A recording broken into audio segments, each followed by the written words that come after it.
dans le contexte des médias et promouvoir une image positive des migrants et reconnaître leur contribution positive dans la région du SADC.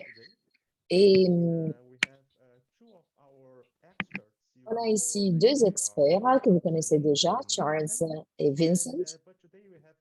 Mais aujourd'hui, on a deux personnes que vous ne connaissez pas encore, Makungo Baloy de l'OIT, elle est spécialiste en communication de l'OIT, et Carolina Rodriguez, qui est consultante auprès de l'UNHCR avec beaucoup d'années d'expérience aux Nations Unies. Donc, elles veulent partager ces expériences et ces connaissances avec vous. Et pour la première partie de la session, on va considérer les médias comme partenaires, partie prenante et, et aussi l'impact des reportages, l'impact des récits sur les médias. Et pour faciliter cette session, je vais donner la parole à Makungo, qui va vous accompagner dans ce chemin. Donc, Makungo, merci d'être ici, soyez la bienvenue et vous avez la parole. Merci Fernando et bonjour à tous les participants et à tous les collègues aussi qui vont faire leur présentation. En fait, on va un peu changer, c'est-à-dire on va commencer avec les modules numéro 5. En fait, communiquer les histoires des migrants.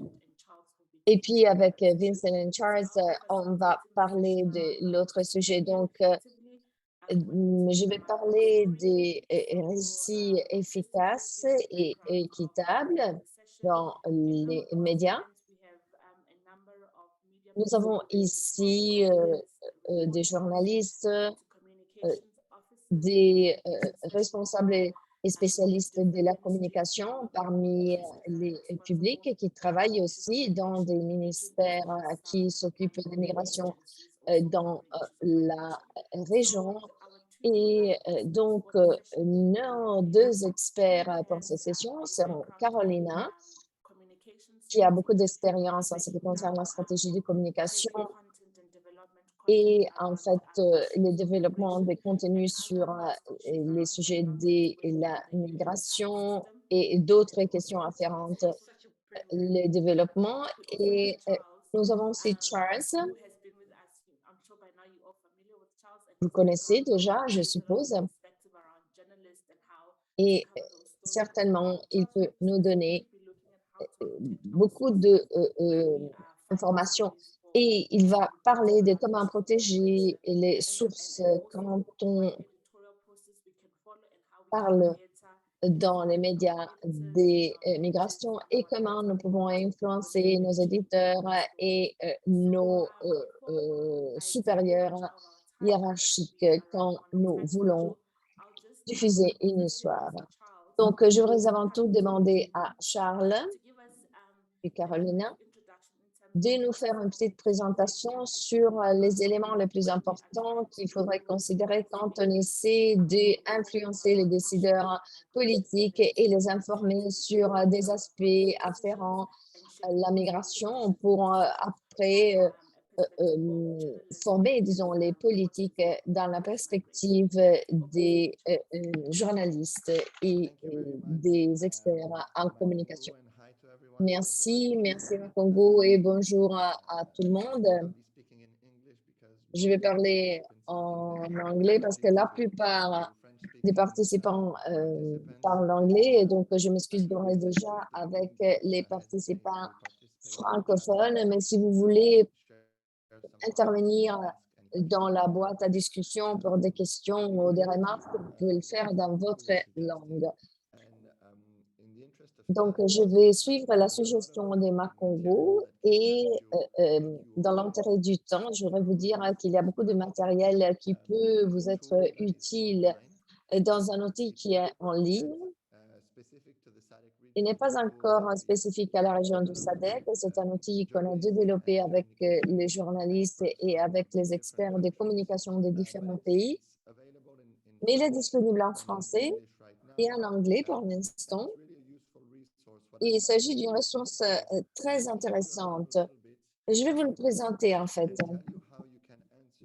pour vous expliquer comment vous pouvez répondre à certains des questions que Macongo vient de poser. Donc, vous voyez ici mon écran. Il s'appelle um, An ILO Toolkit for Journalists. Donc, un outil de l'OIT pour les journalistes. Et il y a deux questions qui sont traitées, et les travails forcés d'un côté.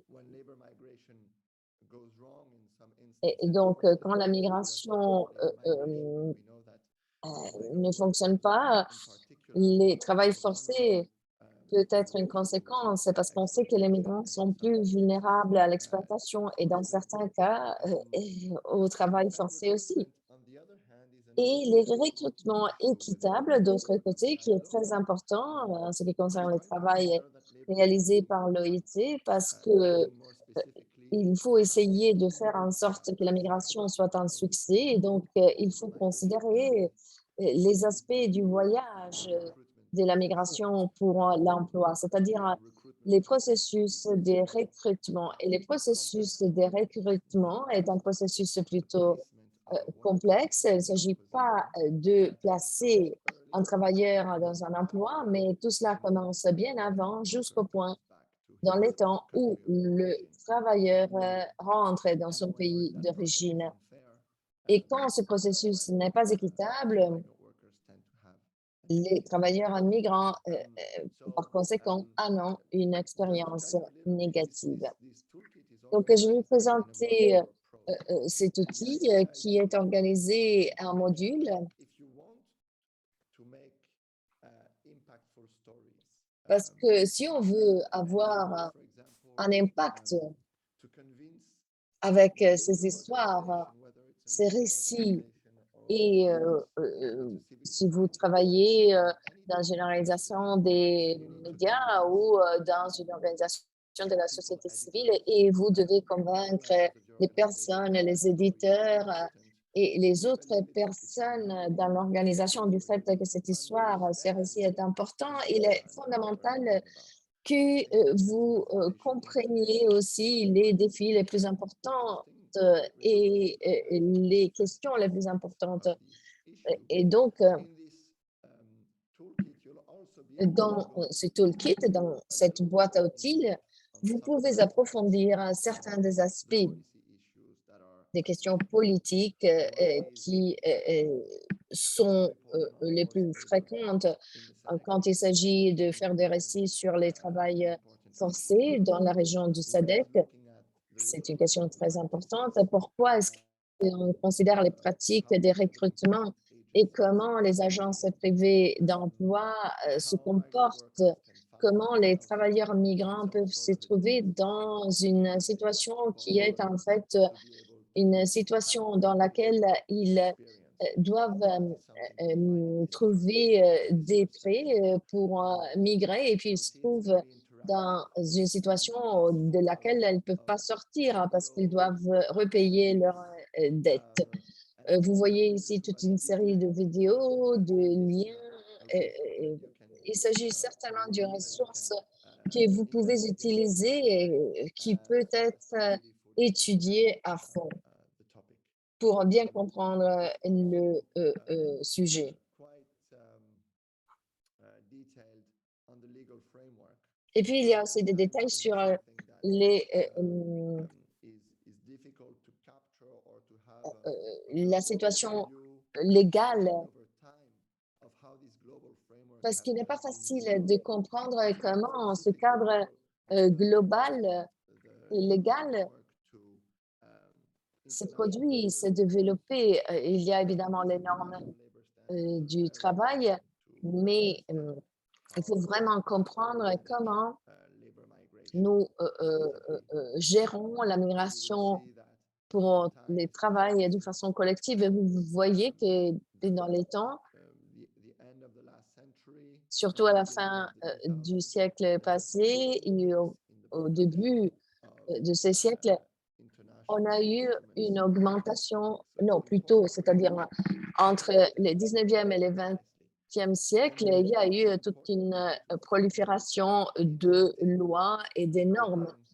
Et puis, il est important pour vous de trouver des récits qui peuvent vraiment attirer l'intérêt, réveiller l'intérêt votre public. Et dans cette boîte à outils, nous présentons des idées et des histoires à travers des questions, en fait, que vous pouvez vous demander vous-même et qui sont pertinentes, je crois, dans les contextes de n'importe quel pays dans la région du SADC et surtout dans beaucoup des régions dans vos propres pays. Comment les travailleurs sont recrutés, quel est le travail qu'ils font, comment est-ce que le voyage a lieu, etc. Donc, il s'agit de questions intéressantes pour identifier des histoires. Et là, dans cette boîte à outils ici, où il y a les questions, vous trouverez plus ou moins 70 questions et vous pouvez vous connecter à ces questions euh, et peut-être vous travaillez dans une région de frontière ou dans la capitale du pays ou dans une région de part traditionnelle ou d'accueil des migrants et de toute façon, vous trouverez ici des histoires intéressantes sur la migration, les aspects légaux, les aspects économiques, la discrimination, etc. Donc, vous pouvez de cette façon certainement créer des histoires intéressantes. Et puis encore, comment avoir un soutien? C'est très important aussi.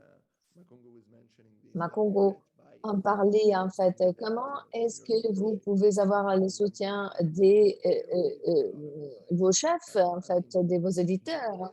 Et là, nous donnons en fait des suggestions, c'est-à-dire ce sont les journalistes qui ont produit des histoires qui ont eu un impact et qui partagent avec nous certaines des idées qu'ils considèrent intéressantes.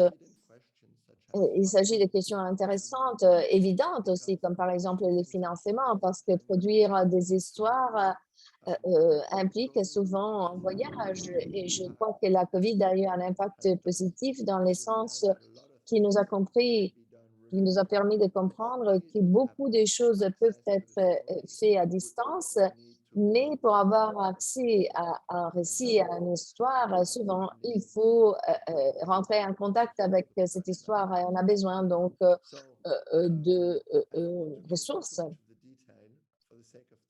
et d'équipements.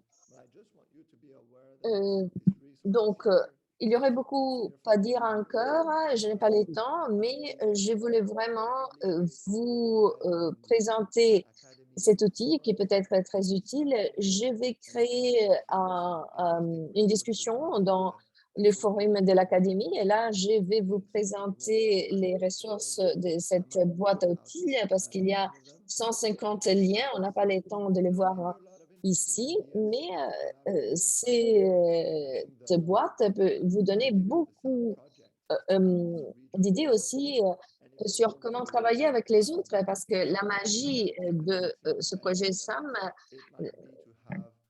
comporte aussi le fait de travailler, de collaborer avec les autres.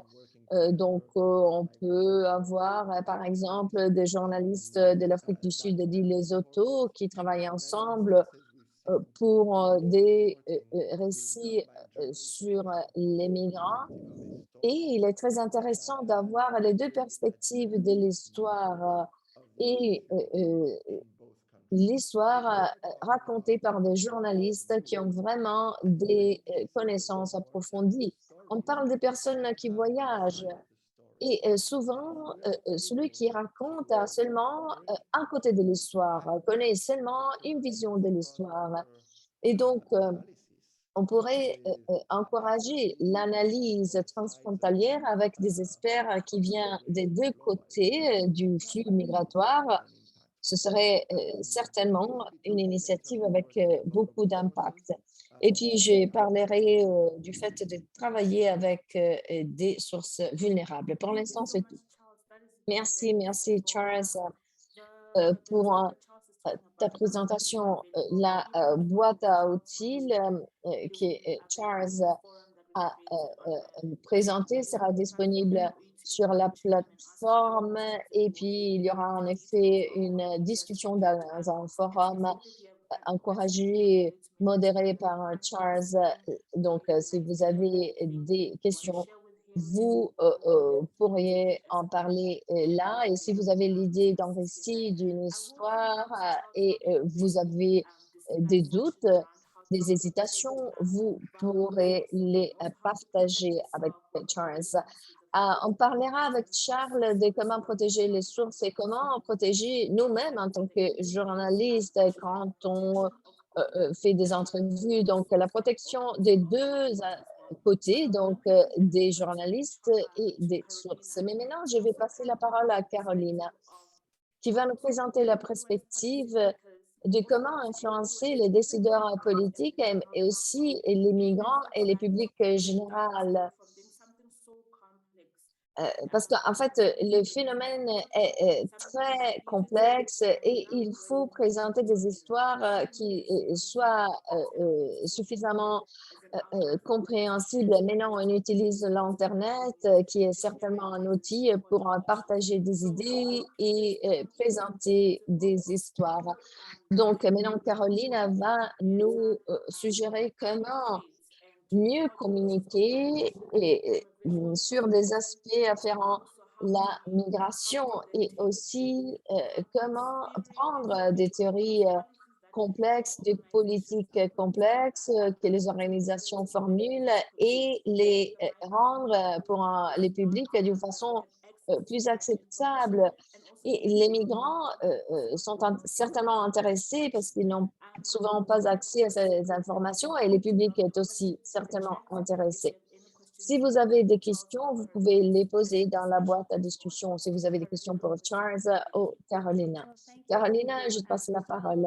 Merci, Makongo. Je suis ravie d'être ici. Merci de m'avoir invitée. Je ne sais même pas où commencer parce que ce sujet me passionne énormément. C'est quelque chose sur laquelle je travaille tous les jours et dans la perspective des journalistes et des responsables de la communication, il y a toujours ces défis. Comment partager une histoire? Comment publier une histoire? On parle de migration, on parle de développement, on parle des questions qui sont souvent difficiles à traiter. Il y a toujours ces défis. Comment capturer l'attention du public cible? J'ai des leçons apprises que je voudrais partager avec vous, mais quand il s'agit d'explorer comment organiser l'histoire d'une façon qu'elle soit attrayante et complète, on a une très bonne expérience avec la Convention sur la sécurité sociale. Je vais partager mon écran. On a fait une stratégie de communication sur cela. Vous voyez mon écran? Oui, oui, on le voit bien. Vous voyez donc aussi ECOWAS. Oui, oui, oui, on voit en fait la première diapositive ECOWAS. Oui, dans cet exemple, on a décidé qu'on avait besoin de créer une narrative visuelle pour cette campagne. Et donc, on a pris les images de oiseaux migrants comme métaphore et on a utilisé cette image pour en faire passer l'information sur la convention. On a commencé à lire la convention. Évidemment, il s'agit d'un document juridique difficile à comprendre, à digérer. Donc, au-delà d'organiser, d'avoir organisé l'identité du projet, et la protection sociale, il faut considérer que pour les personnes de la rue, les personnes ordinaires, elle ne veut pas dire grand-chose. Donc, on voulait un peu comprendre et donc on a expliqué avec la métaphore des oiseaux, ce qui arrivait quand il était malade, elle tombait enceinte, etc. Donc, c'est quelque chose qui est facile à rappeler les contenus deviennent bien plus attrayants. Et les textes étaient un peu, disons, langue de bois, les textes de la convention. Et donc, on a considéré que il y a des personnes qui travaillent dans les syndicats, dans les hôpitaux, dans les assurances, qui avaient besoin de connaître le contenu de la convention, mais ils n'arrivaient pas à lire la convention parce qu'elle était en langue de bois, difficile à lire. Donc, on l'a résumé, on a donné la référence des articles, on a expliqué les contenus en résumé et l'article pour approfondir les contenus. Donc, on a besoin vraiment de créer un texte euh, encore, on s'est rendu compte qu'on avait besoin d'un texte encore plus facile à comprendre. Et donc, on a créé cette partie, ce texte pour les migrants, en expliquant en fait quel était le contenu de la convention et de ces parties de la convention surtout qui avaient un effet, un impact sur les migrants. Et donc, on a, beaucoup de produits qu'on a produits avec, cette campagne. On a des gouvernements, des ministères, tout l'écosystème, qui sont nos publics et donc on a créé une boîte à outils, un toolkit et là, vous pouvez voir, la version live qui contient tous ces éléments pour qu'ils soient, faciles à être utilisés. Vous voyez mon écran?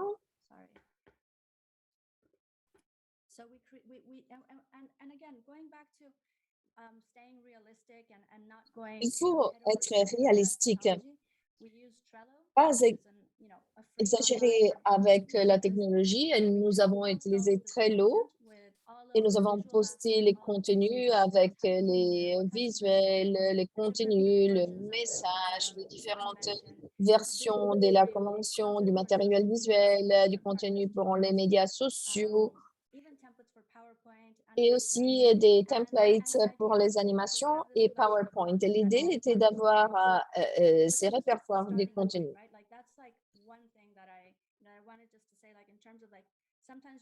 Je voudrais dire qu'il faut avoir des fois les informations.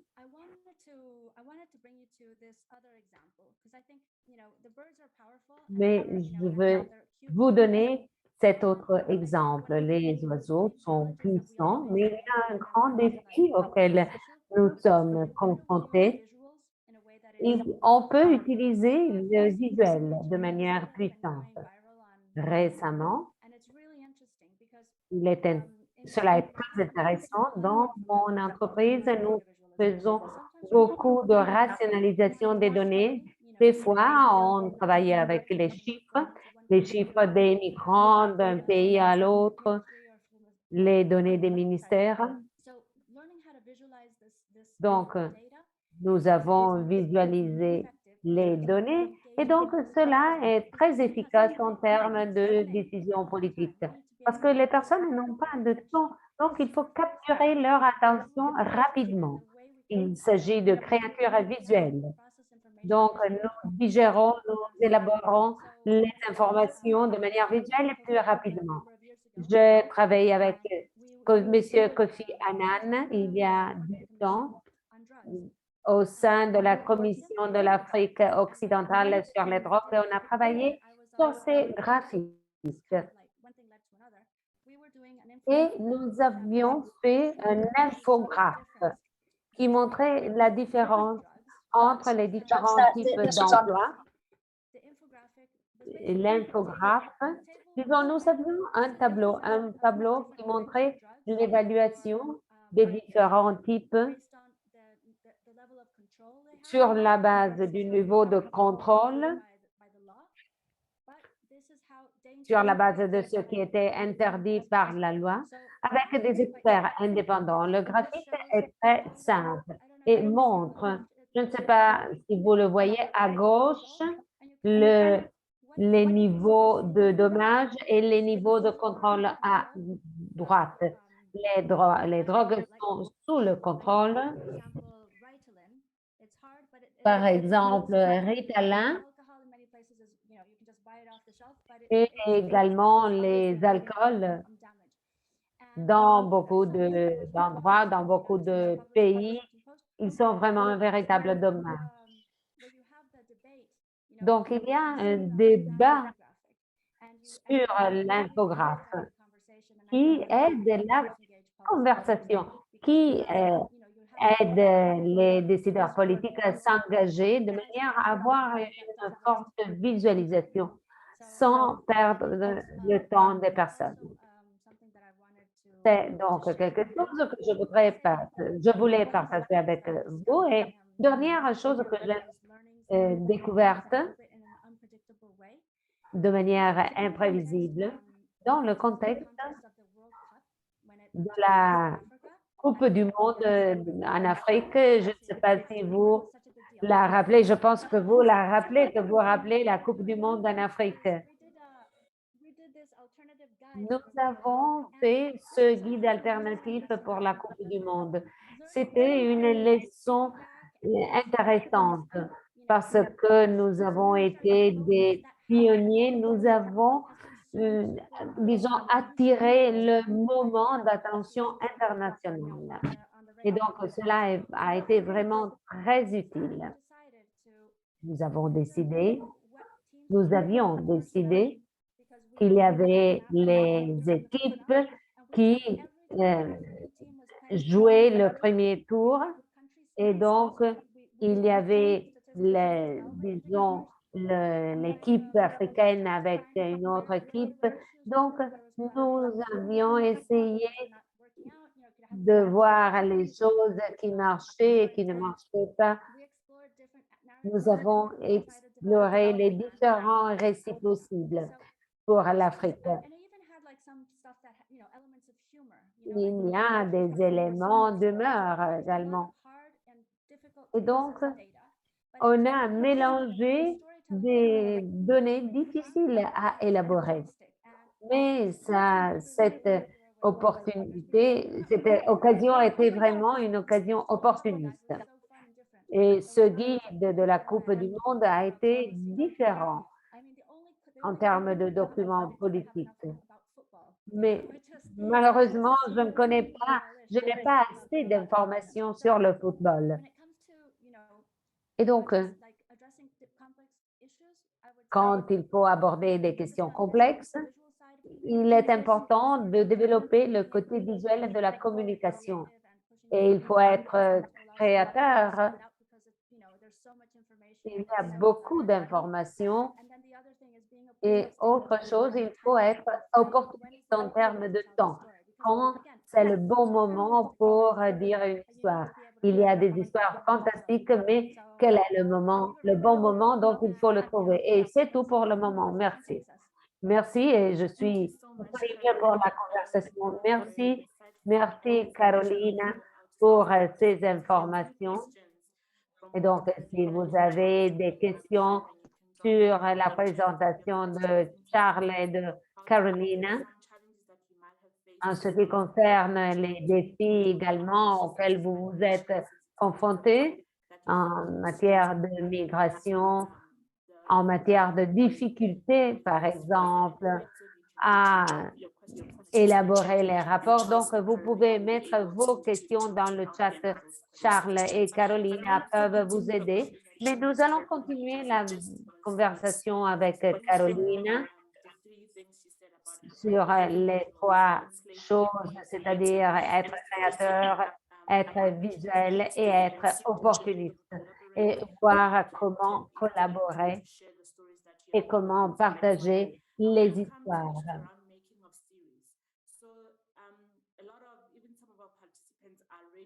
Beaucoup de participants sont des journalistes. Et donc, il y a des histoires, des documents, mais je veux vous montrer une perspective sur comment mieux créer des séries pour la télévision, pour la radio, sur la migration, des séries qui ne sont pas trop lourdes, parce que sinon, ça peut être difficile, il peut être difficile de partager, d'élaborer. Alors, comment Comment pouvez-vous créer des séries sur la migration avec un sens de respect et, et comment montrer les questions, les points de la migration? Je sais que vous avez des expériences en matière de séries à la télévision, à la radio. Est-ce que vous pouvez partager avec nous ces choses? Merci. Cela m'amène à la conversation sur la narration, sur la migration. Et c'est un sujet complexe dans beaucoup de lieux. Il y a toujours un niveau de tension dans les différents pays qui vont gérer ça de manière différente. Mais si vous êtes un fonctionnaire de la communication des Nations Unies, vous faites une série, mais vous n'avez pas le budget de le faire. Et donc, il faut trouver le bon partenariat. Si, par exemple, en travaillant avec les journalistes, avec les émissions à la radio, ça devient plus faisable, mais il faut considérer le contexte national, il faut montrer le côté humain de cette situation, cette puissance. Et il y a de grandes entreprises, de grands poissons qui existent. Il faut créer vraiment un caractère du migrant dans ce système. Je pense qu'il y a un personnage avec, par exemple, un handicap et il y a également un personnage migrant qui est super puissant pour les séries, pour les enfants en Amérique du Sud. Il y a, il y a les soap operas qui concernent cette question.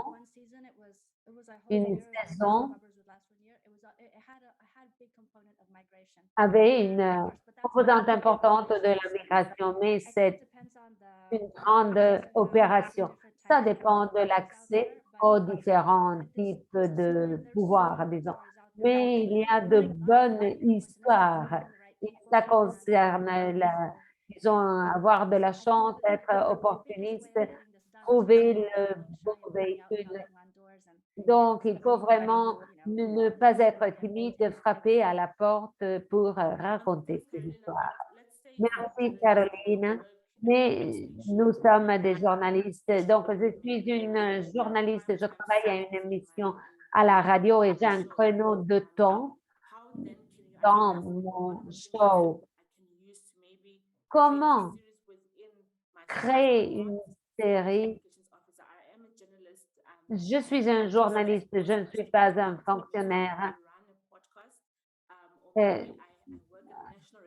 Je travaille dans une chaîne nationale.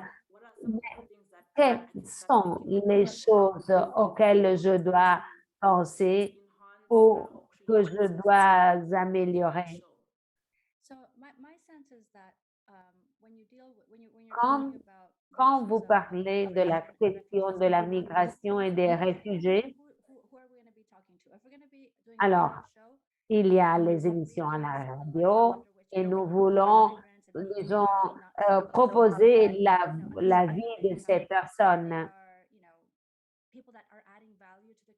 parce que les gens ne comprennent pas que ces migrants aident de la valeur à la communauté, à l'économie du pays de destination. Et donc, on parle de la population générale, on ne parle pas forcément des décideurs politiques. Je ne commencerai pas avec la migration, c'est-à-dire les personnes aiment les histoires fantastiques. Il y a des histoires fantastiques de migrants qui sont devenus des entrepreneurs de réussite, qui ont fait une carrière de réussite dans le secteur du spectacle, de l'art. Donc, il faut raconter ces histoires.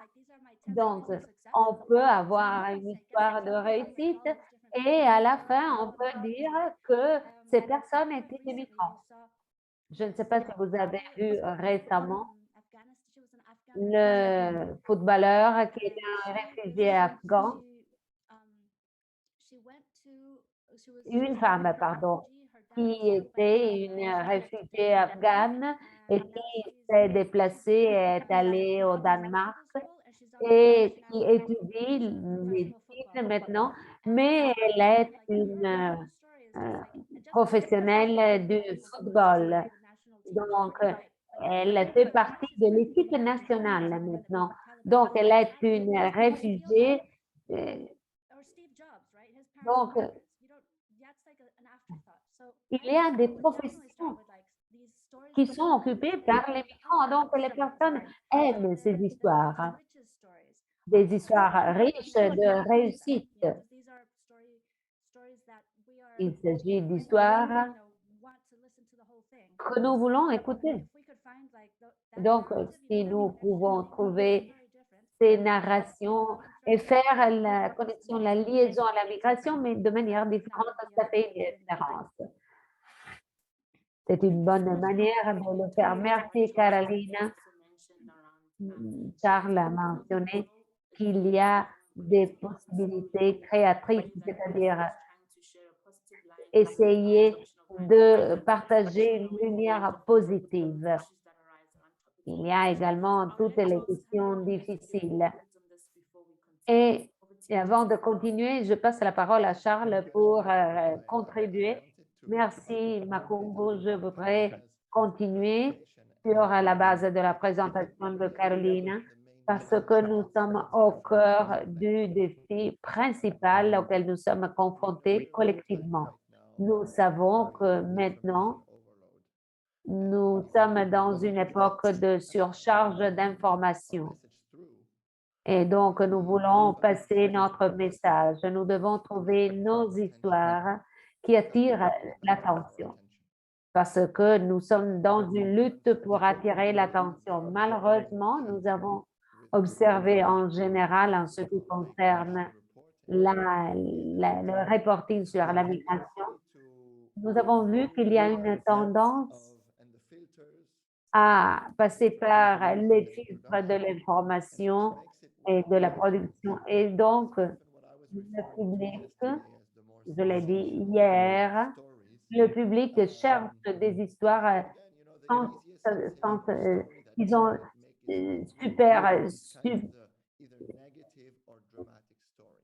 même s'il s'agit d'histoires négatives et dramatiques. Les histoires négatives sont utilisées pour un gain politique. Dans mon pays, nous sommes au début de la campagne présidentielle. Nous avons eu 2 débats présidentiels et la migration était partout.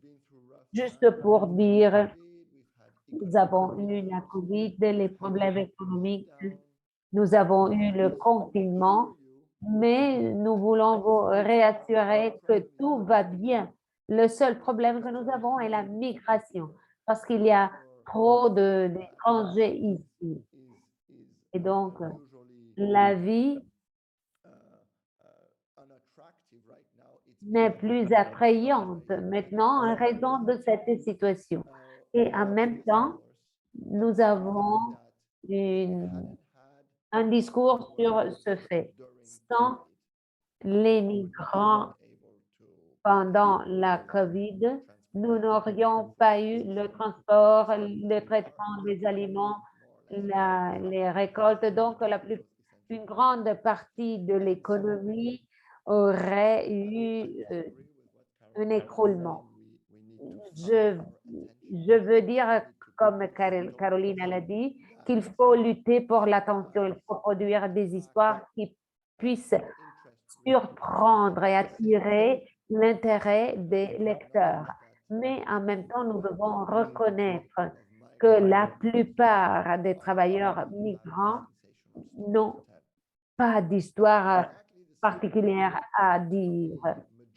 Exactement comme la plupart des personnes dans cette formation qui n'ont pas d'histoire sensationnelle à dire,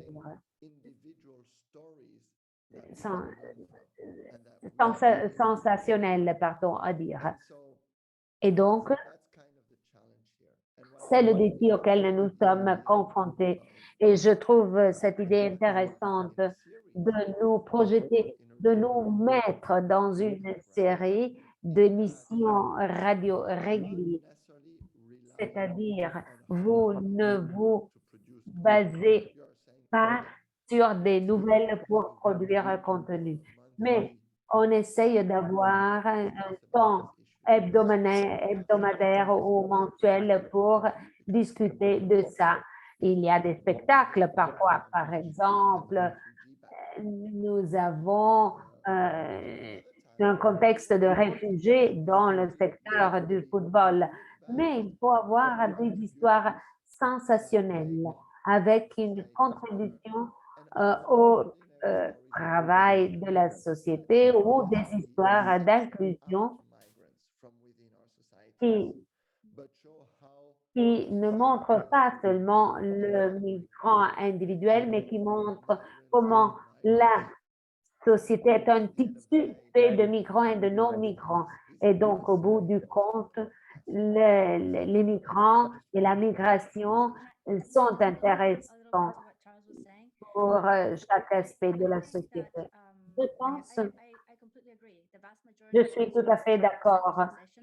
La plupart des histoires ne sont pas sensationnelles, mais ces histoires aident à pousser la conversation.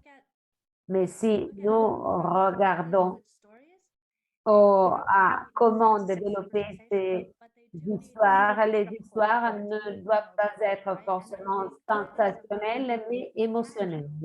Et c'est quelque chose que l'on peut faire, des histoires ordinaires, normales, mais pleines d'émotions. Et quand vous arrivez à faire ça, il y a une différence. Par exemple, il y a une ONG qui a développé un système de collecte de fonds. Par exemple, nous essayons de collecter l'argent pour les enfants, etc. Et donc, les informations typiques d'une ONG avec un infographe. Et donc, ils ont fait une expérience, ils ont mis une photo au lieu de l'infographe en expliquant comment l'argent est dépensé. Donc, ils ont mis la photo d'un garçon et donc ils ont expliqué si vous donnez de l'argent, on peut envoyer ce garçon à l'école. Et donc, il y a une liaison avec l'histoire de ce garçon. Et donc, avec cette photo, les personnes étaient plus, disons, favorables à donner de l'argent parce qu'il y a les émotions. Donc, on peut créer des histoires. Donc, si on a les séries, il faut, avec les migrants, il faut les garder intéressants.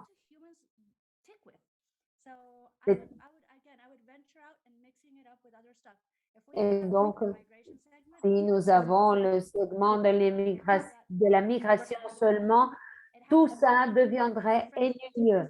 Donc, il faut rafraîchir, disons, les choses que vous avez, et donc pour rendre les choses plus émotionnelles. Merci, Caroline. Merci, Charles. Oui, il est intéressant de dire que nous avons un tissu général de la société qui est mélangé, qui est mixte avec les êtres humains qui sont ensemble et donc qui font ces histoires, il faut les mettre ensemble, il faut partager toutes ces idées. Alors, je peux résumer cette session. Donc, il y a normalement, les médias posent beaucoup de questions, mais s'il n'y a pas beaucoup de questions Donc, alors, comment protéger les sources vulnérables? Comment protéger les journalistes qui font les rapports? Merci, Charles. Merci.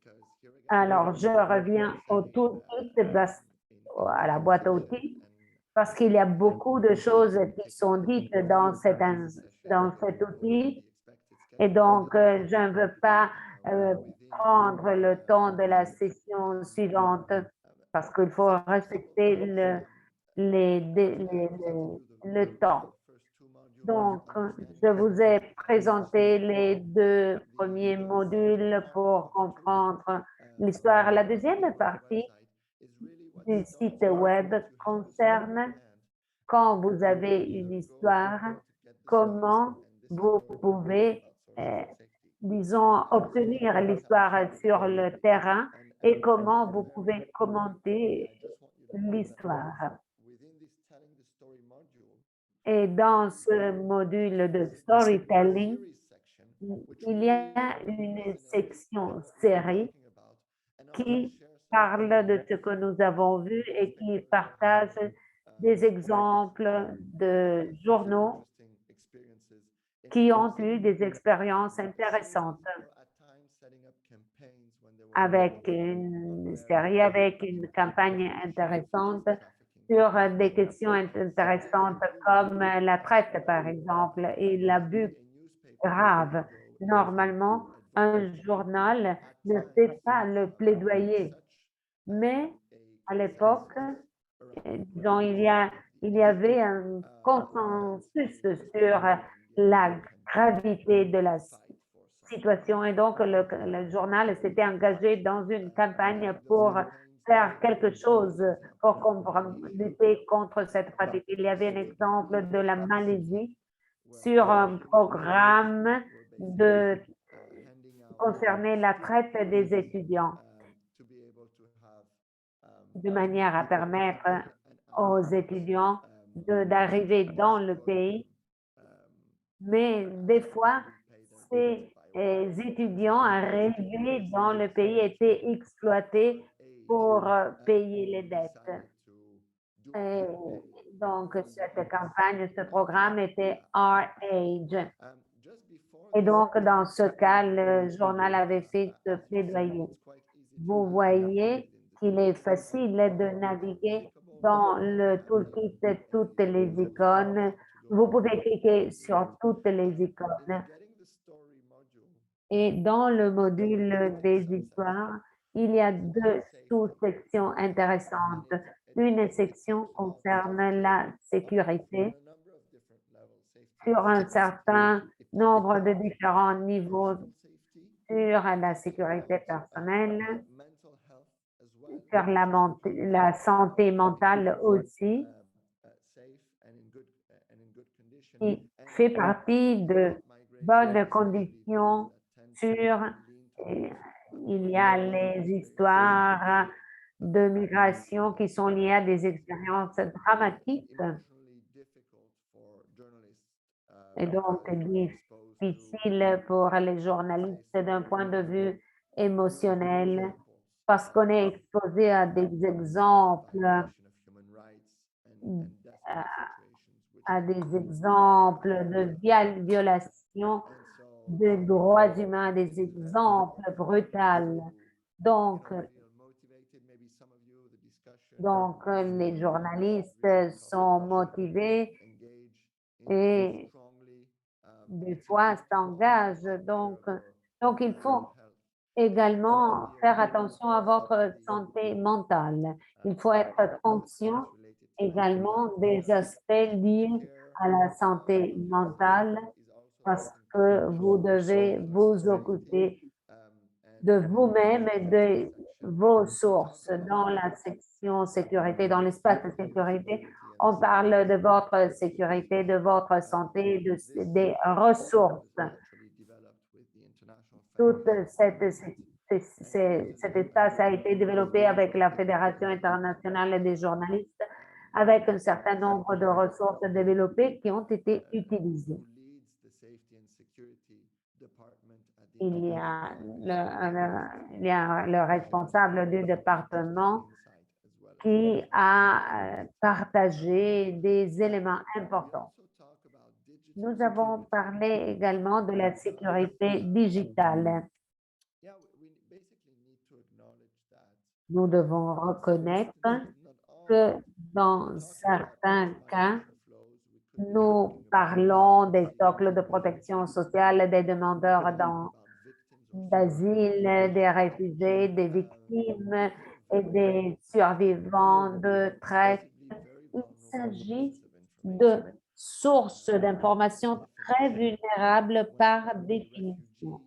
Quand vous êtes un réfugié, vous avez quitté votre pays sous une menace de votre personne. Et donc, pour des raisons éthiques, d'orientation sexuelle, de religion, ces menaces. Donc, en tant que journaliste, vous devez être protégé. La sécurité digitale, la sécurité numérique est importante. Vous avez des ressources. Donc, il y a ce contexte. Et il y a toute une partie sur comment protéger les survivants, mais tout est dans le toolkit. Vous avez tout dans cette section. Oui, c'est super, très intéressant. Est-ce que je peux intervenir sur la base de ce que Charles a dit? Il nous a amené à ces espaces. Quand vous vous trouvez dans des situations dangereuses, et ça concerne, disons, le rôle des journalistes, très important. Donc, c'est fascinant, mais je pense aussi qu'il faut voir comment rendre tout digérable pour tous. Je pense au journalisme constructif. C'est un mouvement juste pour ne pas faire les tragédies, les histoires mauvaises, mais il faut montrer que le journalisme joue un rôle constructif dans la société pour comprendre donc comment la presse aide à la stabilité. Et je voudrais maintenant partager mon écran.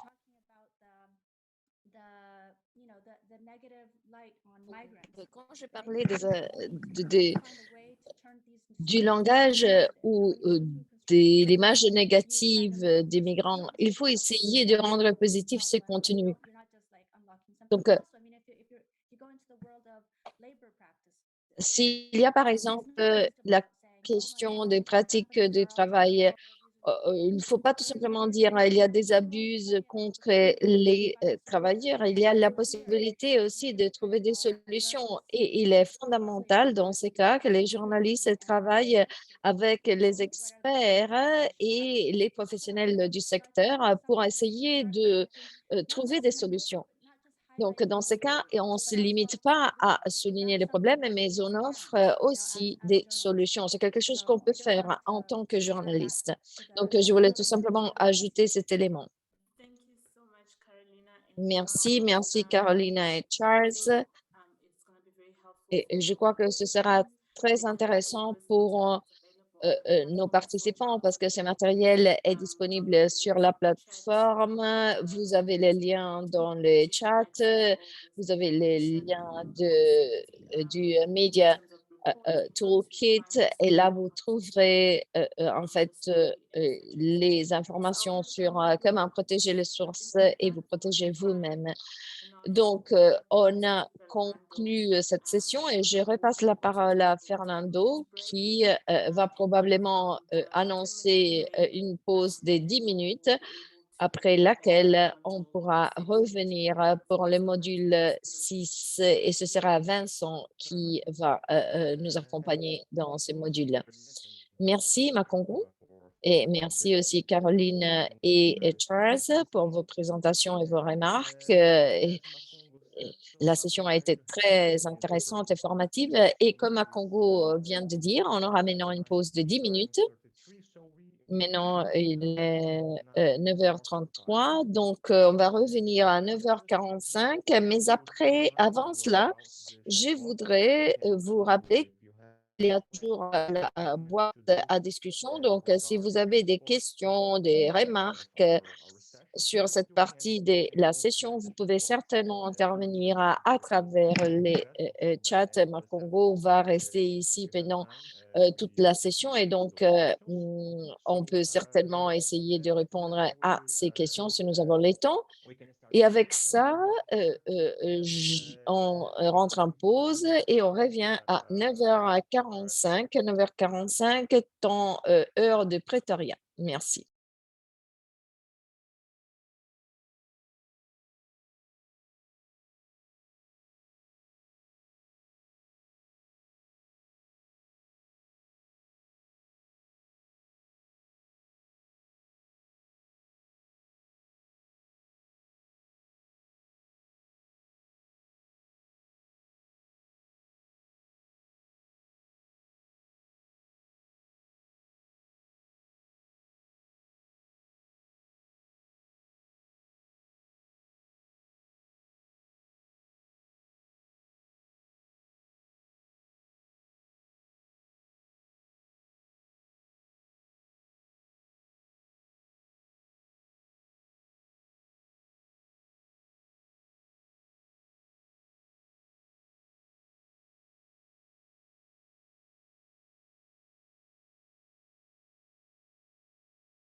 So now we are starting the second part of our session today with modules. Passons à la à la deuxième partie de notre session, donc monitorer l'impact d'un reportage équitable.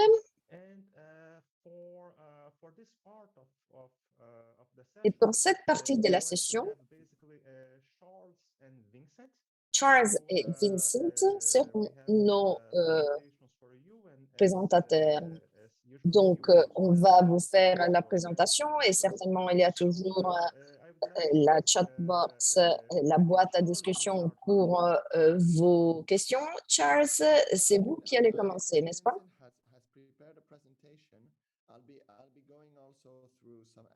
Oui, Je vais aussi considérer des éléments de la boîte à outils qui contient certains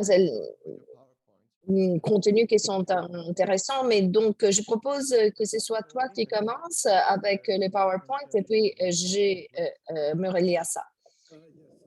D'accord, alors Vincent, tu peux commencer. Oui, merci et bonjour à tout le monde. Je suis heureux d'être ici avec vous. Ma présentation ce matin sera relativement courte.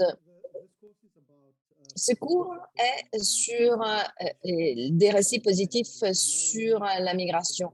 Et nous savons que la migration est multidimensionnelle, qu'elle est complexe, qu'il y a énormément d'idées, de perceptions, de visions sur la migration. Et il est important de comprendre de quoi il s'agit quand on parle du paysage de la gouvernance. Donc, quand on parle du rôle des médias, et justement, les titres de la présentation concernent cela, il faut considérer que les médias ne fonctionnent pas dans un vide.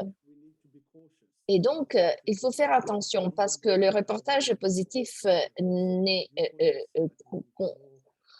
concerne pas le fait d'ignorer des aspects qui sont problématiques. Et donc, il faut vraiment comprendre qu'en général, on a plusieurs parties prenantes. Donc, dans la perspective de gouvernance de la migration, je vais passer en revue les parties prenantes les plus importantes et les acteurs les plus importants. Et puis, je vais parler du rôle des médias. Essentiellement, j'ai 3 diapositives à vous présenter.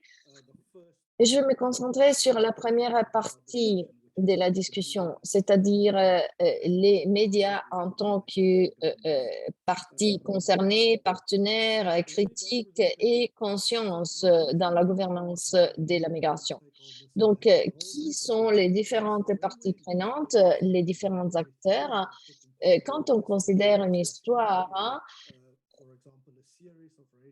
ou la création d'une série télévisive, d'une série de reportages et articles, il faut considérer de qui nous allons parler, de quoi nous allons parler, qui va être concerné, qui va participer à notre programme, qui va contribuer à l'information dans nos articles. Mais après, quand on parle à un acteur, à une organisation, une institution particulière, donc, quelle est la perspective qu'ils adoptent? Quel est leur rôle, leur intérêt dans la migration? Et donc, il est inévitable que les premiers acteurs ou les premiers partenaires dans la gouvernance seront les États, les gouvernements eux-mêmes. J'ai fait beaucoup de travail dans la discussion des différents rôles des partenaires, mais il est évident que les gouvernements ou les États sont les acteurs les plus importants qui sont effectivement responsables du développement et de l'application des politiques et des lois et de la gestion même de la migration. Donc, quand on essaie de trouver un équilibre et de comparer les rôles des acteurs, on ne peut pas ignorer que ce sont surtout les gouvernements et les États qui ont le contrôle, qui déterminent la politique et qui déterminent ce qui arrive dans le contexte de la migration. Mais ils ne peuvent pas le faire tout seul. La politique en matière d'immigration doit être développée en consultation avec d'autres acteurs. Mais les gouvernements sont ceux qui vont décider les règles et les politiques. Donc, il faut comprendre ça. Mais il devient un peu plus compliqué, en effet, parce que souvent, nous parlons des gouvernements comme si le gouvernement avait une politique concordée, une même vue, etc.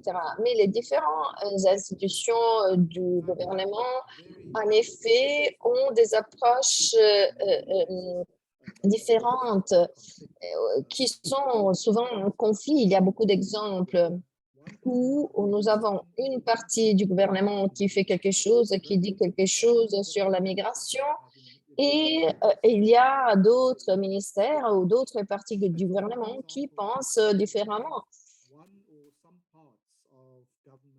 où on a des ministères qui s'occupent sur la gestion de la migration pour le développement et qui veulent avoir une approche plus positive à la migration parce que on sait que la migration est positive pour le développement et donc les politiques doivent faciliter les mouvements des migrants. Et il y a certainement l'intérêt national à bien gérer la migration, mais on peut y avoir d'autres parties comme les agences, par exemple, qui s'occupent de la sécurité, qui sont préoccupées à cause du trafic des êtres humains et trafic de drogue, d'armes, etc. Ils sont préoccupés à propos des violations à la douane, aux frontières, et donc ils ont une approche différente. Donc, les récits, les histoires, les rapports des médias doivent réfléchir tout cela parce que en tant qu'institution médiatique, vous avez votre propre vision, mais vous devez donner en fait aussi des récits sur ces différentes positions. On ne peut pas ignorer un point de vue et communiquer seulement l'autre parce que cela crée énormément de confusion, de difficultés et par conséquent, la gestion de la migration devient plus difficile. Donc, il faut comprendre les différentes approches et il est important de s'engager pour diffuser les informations d'une façon qui soit équitable et objective. Et cela ne veut pas dire qu'il faut être neutral, non. Il faut certainement plaidoyer et soutenir une position qui est la nôtre. Donc, il faut certainement présenter les évidences et comme hier on le disait et aussi lundi, il est important d'avoir une approche équilibrée. Et donc, reconnaître que dans le gouvernement, il y a des différentes vues parmi les différentes parties du gouvernement, les différents ministères, par exemple. D'une façon plus ample, les États s'engagent aussi avec les autres États. Et donc, on a les communautés économiques régionales comme SADC, par exemple, et nous avons aussi les unions politiques et économiques comme l'Union africaine. Lundi, Gloria a présenté toute une série de cadres, de protocoles qui nous donnent une indication des approches des différents gouvernements, des différents États à niveau individuel et collectif en ce qui concerne l'immigration. Et comme je disais lundi, les experts de la migration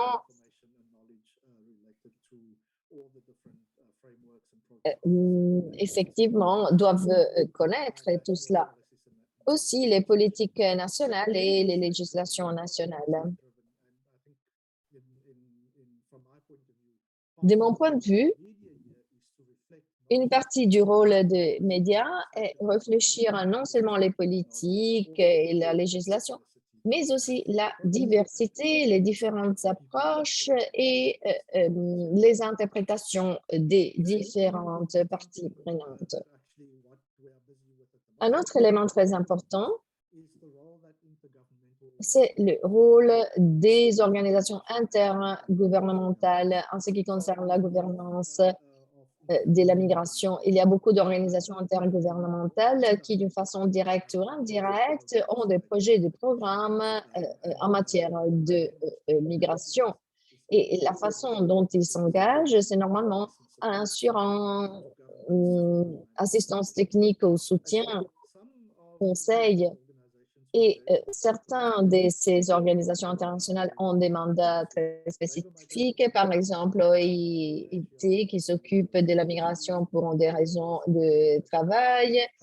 Et puis, il y a d'autres organisations, par exemple l'organisation UNODC qui s'occupe du trafic, etc. Et notre projet est un bon exemple de coopération entre gouvernements et entre organisations intergouvernementales. Donc, il est important de comprendre le rôle que ces organisations intergouvernementales jouent.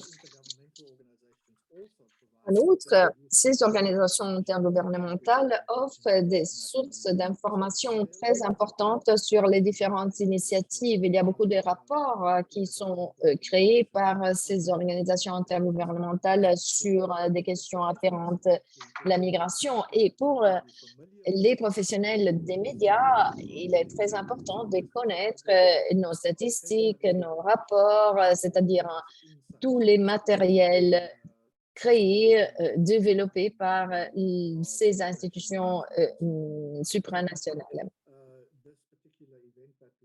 Donc, l'événement spécifique qu'on a actuellement nous assure, nous fournit un bon exemple de comment les experts dans le secteur des médias peuvent s'engager avec les différents acteurs pour mieux comprendre, pour avoir des informations de plus haute qualité.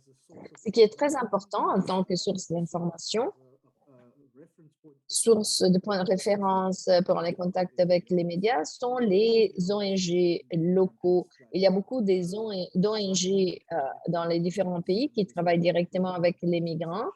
Et les associations des migrants, par exemple, peut être un exemple. Mais l'idée étant que souvent, ils ont des contacts avec les migrants et peuvent nous aider à trouver des informations, des récits intéressants. Donc, les ONG locales fournissent aussi un point de vue alternatif en ce qui concerne les politiques et la législation en matière des migrants. Et quand on cherche l'équilibre, il faut non seulement donner la perspective du gouvernement sur la migration, mais aussi des organisations de la société civile. Et puis, il y a les migrants eux-mêmes qui sont très importants.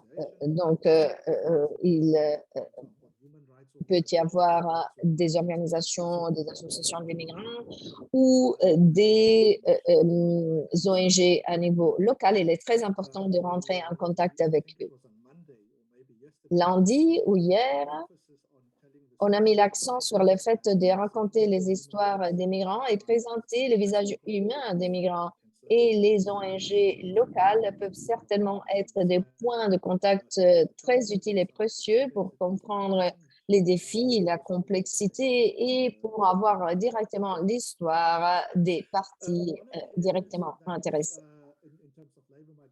En ce qui concerne la migration pour des raisons de travail, il faut aussi considérer, en tant qu'expert des médias, il faut s'engager et être conscient du rôle des syndicats.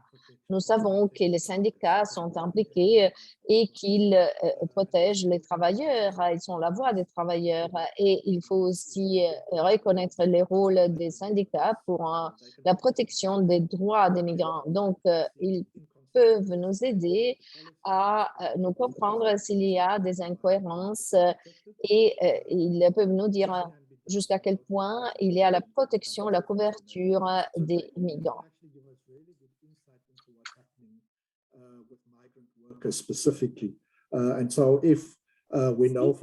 Nous savons, par exemple, que nous regardons les questions de recrutement injuste d'accès des migrants à la protection sociale.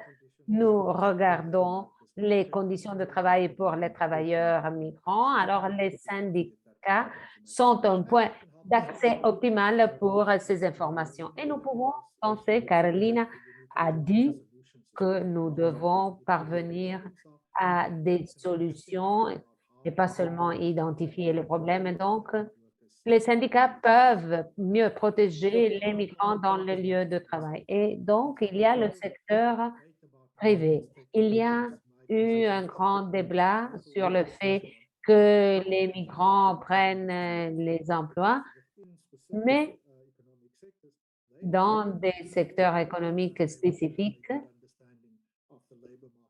disons, les syndicats et le secteur privé aussi ont une bonne compréhension de l'impact, par exemple, dans le secteur de l'agriculture, de la construction. Et ça aide à comprendre les nuances de l'impact de la migration sur le marché du travail. Donc, le secteur privé a donné une contribution importante à comprendre comment les politiques en matière de migration devraient être, surtout en ce qui concerne la migration de main-d'œuvre. Et il y a les établissements de recherche académique qui sont importants. Dans la région SADC, ils sont impliqués dans des formes de recherche, d'analyse sur la migration. Et donc, il y a beaucoup de rapports sur la base des recherches, beaucoup de rapports publiés, mais beaucoup de ces rapports sont longs, académiques, avec une terminologie qui n'est pas, disons, la terminologie à laquelle les personnes sont habituées. Donc, il faut aider les personnes normales à comprendre le contenu.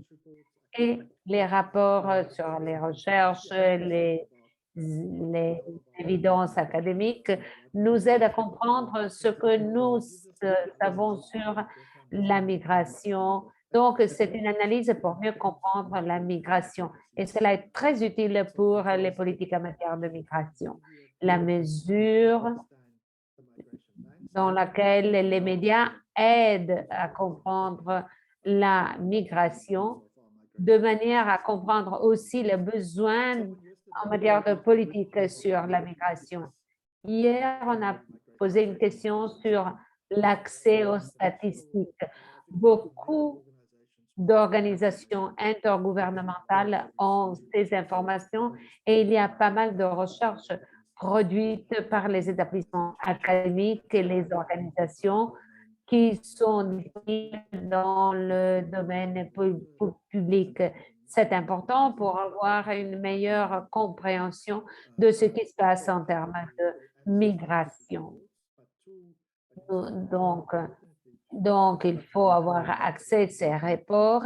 Il faut rendre ces rapports accessibles, plus digérables pour les personnes.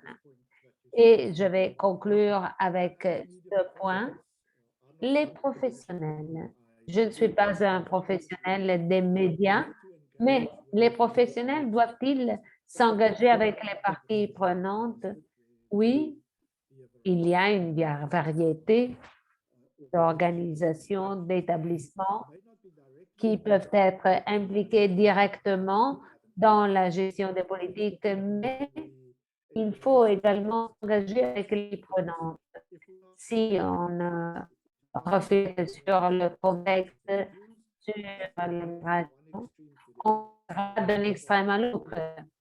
Par exemple, s'il y a une mauvaise perception sur la migration, donc une migration avec un aspect négatif, difficile d'arriver à des aspects positifs. Donc, il faut équilibrer ce qui est dit sur la migration. Et donc, nous devons faciliter la connaissance publique et nous devons comprendre qu'est-ce qui se passe en termes de migration et nous devons influencer les discours publics.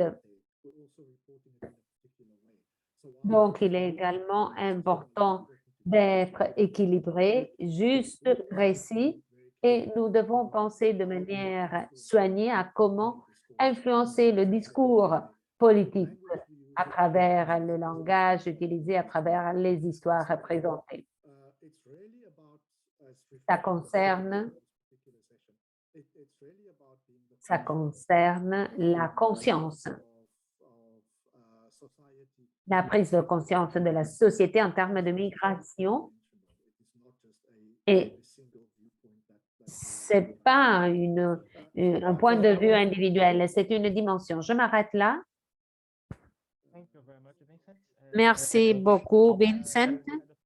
Je pense que nous avons eu un problème avec votre PowerPoint qui s'est bloqué, mais votre explication était très claire.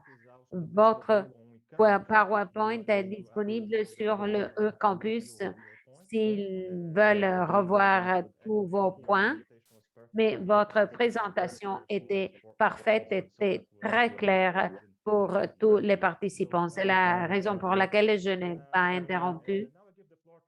Et maintenant, je passe la parole à Charles. Je ne sais pas si Charles a une présentation ou s'il va parler sur la base de la présentation de Vincent. Je voudrais faire des commentaires sur la présentation de Vincent et je voudrais parler de certains éléments qu'on peut trouver sur la boîte à outils en ligne. On a vu, on vous a donné un aperçu de la boîte à outils, mais il y a des éléments mentionnés par Vincent qui sont dans la boîte à outils. Et je voudrais continuer sur la base de ce que Vincent a dit tout à l'heure. Si nous regardons le but de cette discussion et aussi, pardon, il y a quelqu'un qui sonne à la porte. Donnez-moi une minute, je dois contrôler.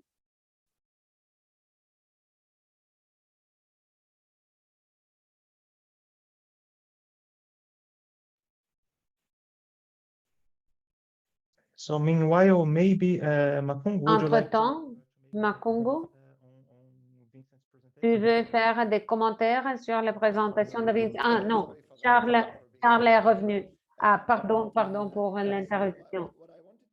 Non, je voudrais dire que je pense que si nous voulons produire un impact pour les histoires, nous devons rappeler ce que Vincent a dit. Nous ne pouvons pas présenter une version altérée de la réalité. Et surtout pour les journalistes qui sont là, nous allons donner des choses, nous n'allons pas donner des choses qui sont au cœur. Il faut donner des informations de manière plus réaliste.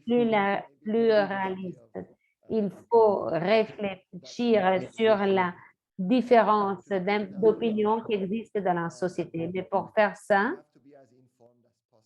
nous devons être le plus informés possible. Donc, nous tendons à observer que, étant donné le fait que le journalisme, dans certains cas, manque d'une connaissance spécifique sur certains aspects de la migration peut être complexe dans la région SADC.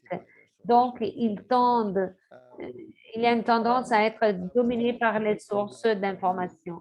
Donc, on ne parle pas chaque jour de la migration dans chaque pays, mais dans mon pays, il y a une campagne politique et nous on parle beaucoup de migration. Je vous donne un exemple qui m'a frappé.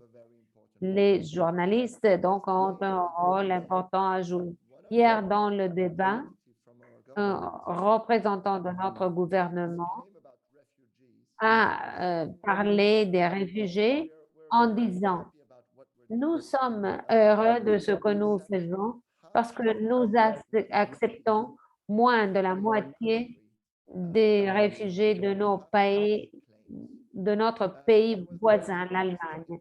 Et il n'y avait pas de journaliste dans la salle à ce moment pour soulever une question, c'est-à-dire pour poser cette question.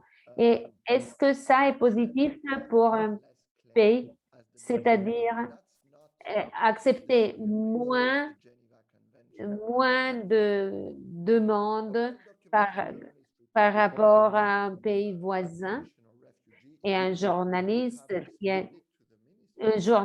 aurait répondu au ministère en disant, nous ne devons pas regarder un pourcentage spécifique d'acceptation des demandes d'asile, mais nous devons être conforme à la Convention de Genève, nous devons accepter toute demande d'asile et donner le statut de réfugié à chaque personne qui respecte la Convention de Genève. C'est un exemple frappant de la politique d'un représentant qui utilise la migration comme une arme politique pour essayer de dire aux citoyens il y aura moins d'étrangers qui arriveront dans le pays parce que nous n'acceptons pas les demandes d'asile, en contradiction avec les accords internationaux qui ont été signés, qui devraient être appliqués. Qu'est-ce que j'entends par ça?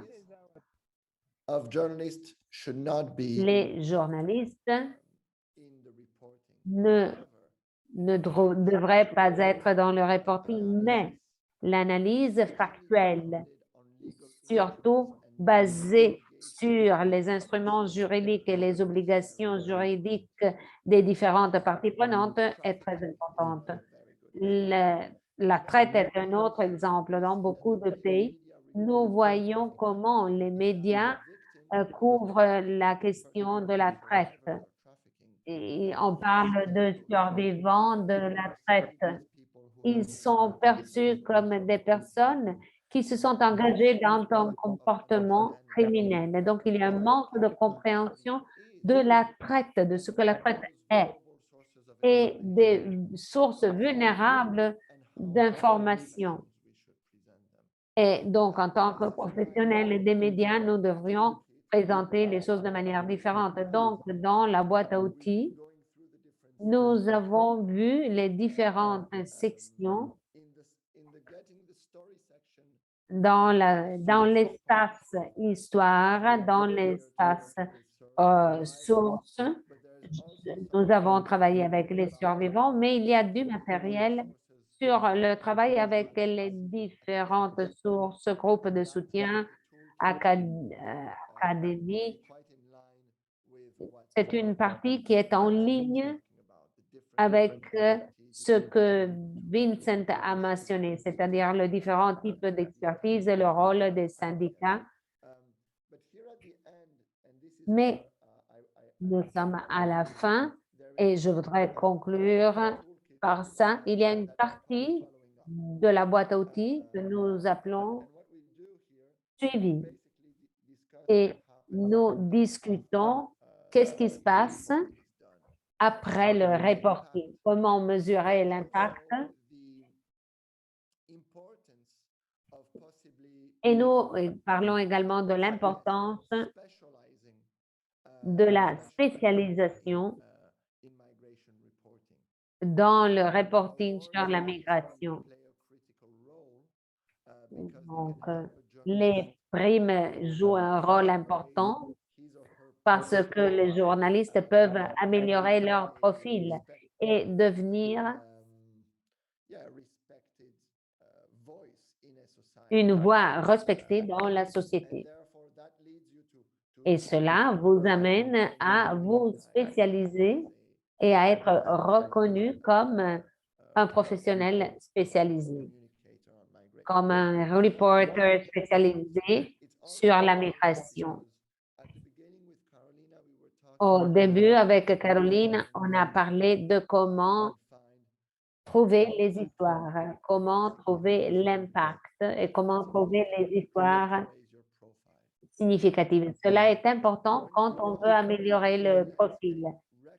Mais quand on est reconnu en tant que source fiable d'information, l'impact de l'histoire vient de vous. Les personnes qui veulent obtenir une histoire demandent votre soutien, cherchent votre soutien parce que vous êtes, disons, une source d'information crédible.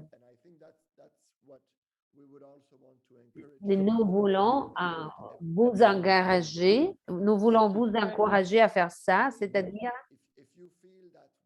si vous pensez que ce que nous avons discuté dès le départ augmente vos valeurs Alors, il faut dépenser du temps là-dessus et essayer d'augmenter le niveau de compréhension. Et en ce faisant, les journalistes auront moins de tendance à être dominés dans le débat public par les sources d'information et ils seront à même de, disons, redistribuer les différentes sources d'information. Et c'est la partie critique.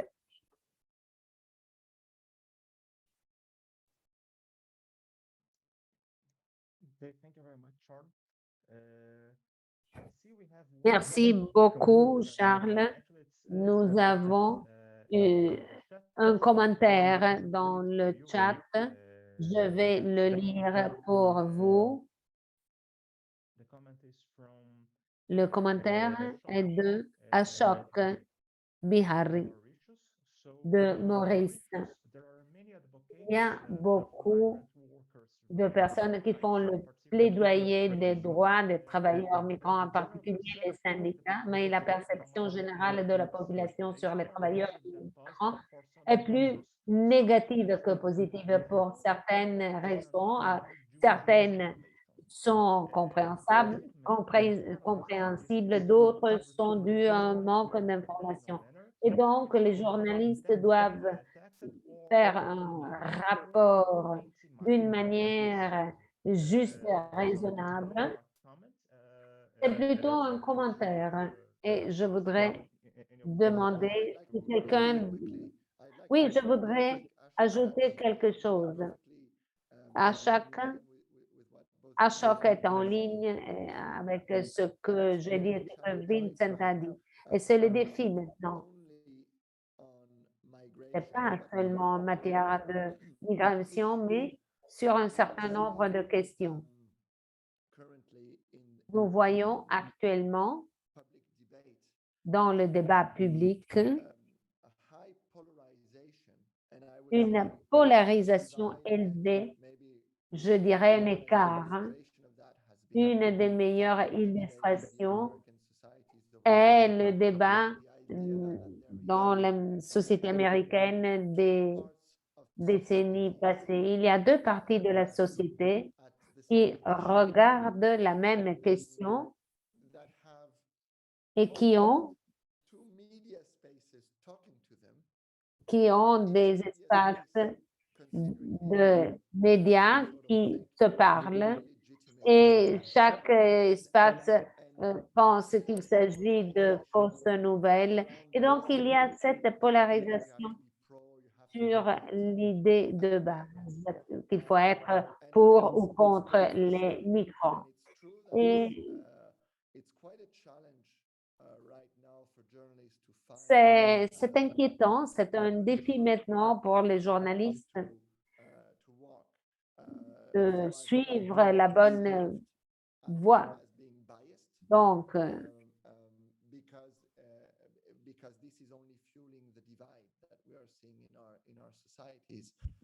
ne veut pas être vu comme des personnes qui ont des préjugés.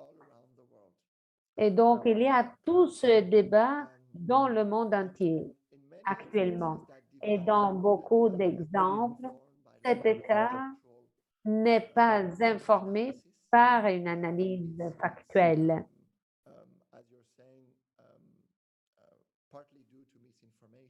Cela est dû en partie à un manque d'information, mais c'est critique pour les journalistes parce que les journalistes doivent être autant informés que possible. Vincent a parlé de l'importance de présenter des histoires positives, mais sans se focaliser exclusivement sur une partie de l'histoire. Je ne sais pas, Vincent, si tu veux ajouter des commentaires, mais je pense que mon commentaire est le cœur du défi. La réponse est simple en termes de réponse, en termes de ce qu'il faut faire, mais après, il y a une complexité. Oui, je pense qu'il s'agit d'un exemple intéressant de personnes qui attaquent le message plutôt que se focaliser sur le message. Par exemple, les politiques de migration de l'Afrique du Sud.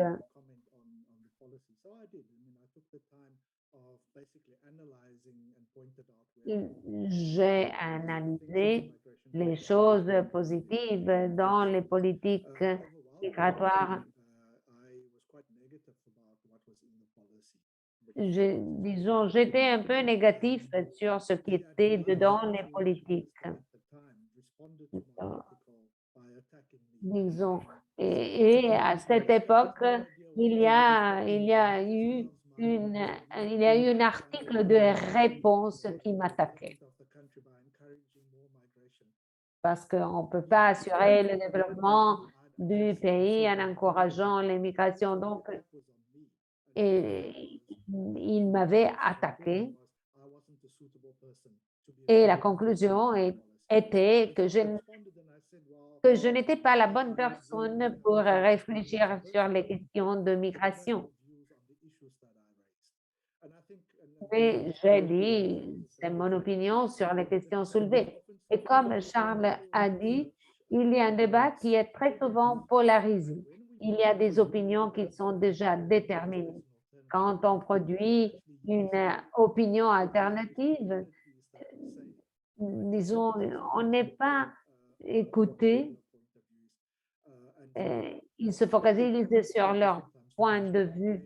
Donc, difficile de s'engager dans une discussion responsable et convaincre les personnes à penser de manière différente. Et donc, la question est, est-ce que je serais accusé de soutenir la migration?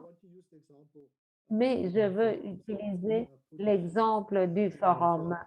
Quelqu'un du Botswana a donné un exemple d'un footballeur qui, après le match, avait demandé l'asile. On peut terminer l'histoire.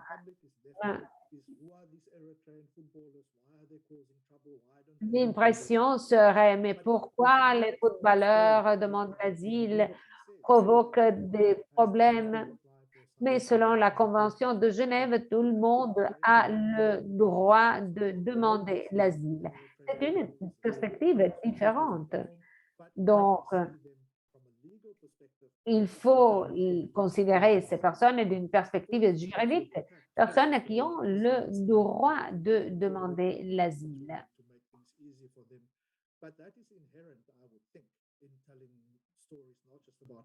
Donc, c'est une partie intéressante, c'est-à-dire parler de ces histoires de migration. Il y a beaucoup de journalistes hier en Afrique du Sud qui ont signalé beaucoup de cas de corruption.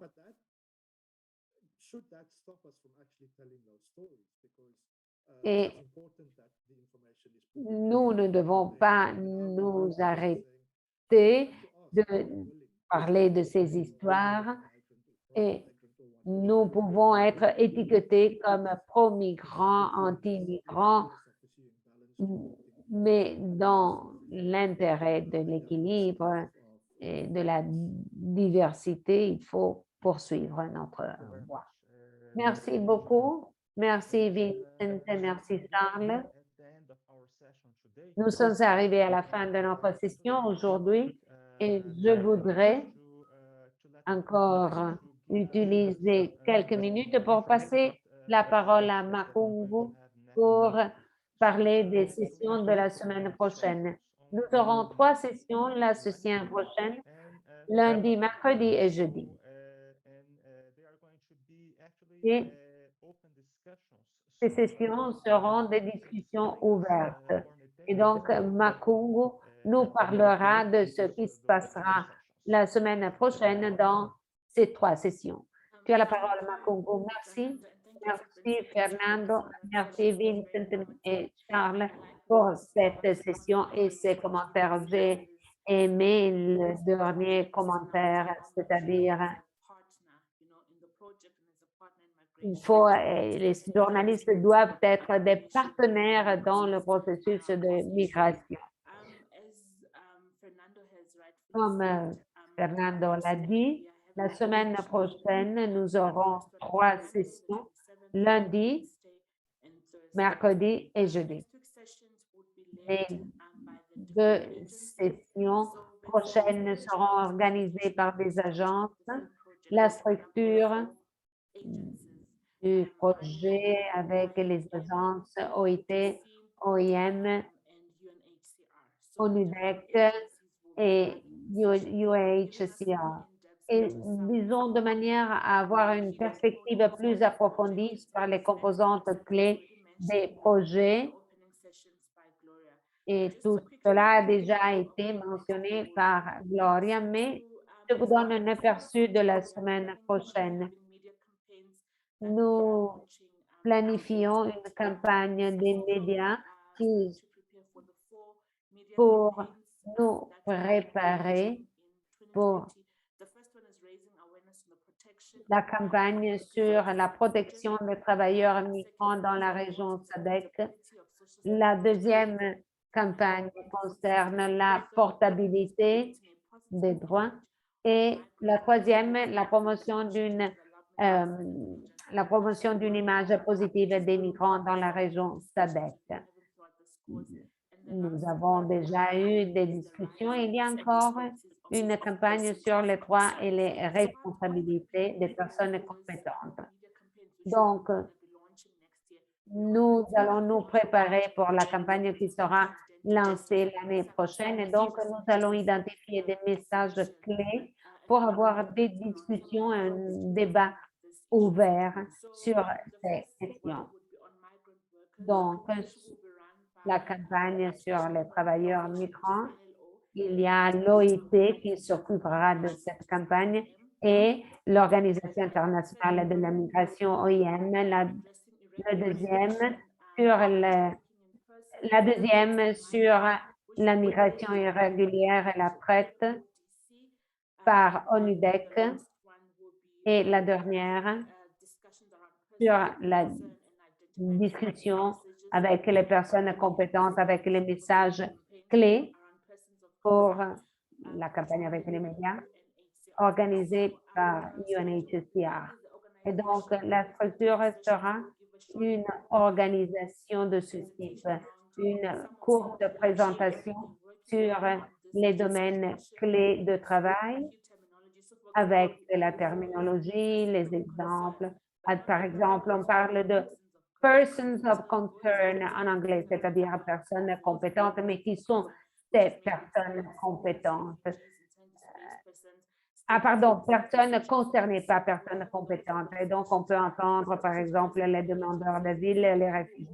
Donc, il y aura une participation par les agences et après, on ouvre la discussion de manière à avoir un engagement, de manière à identifier des messages clés qui peuvent orienter les médias et pousser la campagne de l'année prochaine. Donc, on se voit la semaine prochaine. Il y a déjà du matériel, il y a déjà le glossaire sur la plateforme que nous avons partagé qui concerne la traite, le trafic, les apatrides. Et donc, vous pouvez lire ce document de manière à vous préparer pour les sessions de la semaine prochaine. Et donc, on se revoit la semaine prochaine et j'espère que tout le monde s'engagera dans ces discussions. Merci, Makongo. Et maintenant, je voudrais remercier tous les présentateurs d'aujourd'hui. Je voudrais remercier nos interprètes et on se voit lundi prochain à 8h30. Et donc, bon week-end et bonne journée. Merci. Merci. Au revoir. On se voit lundi. Merci. Merci à tout le monde. Merci tout le monde. Au revoir. Thank you.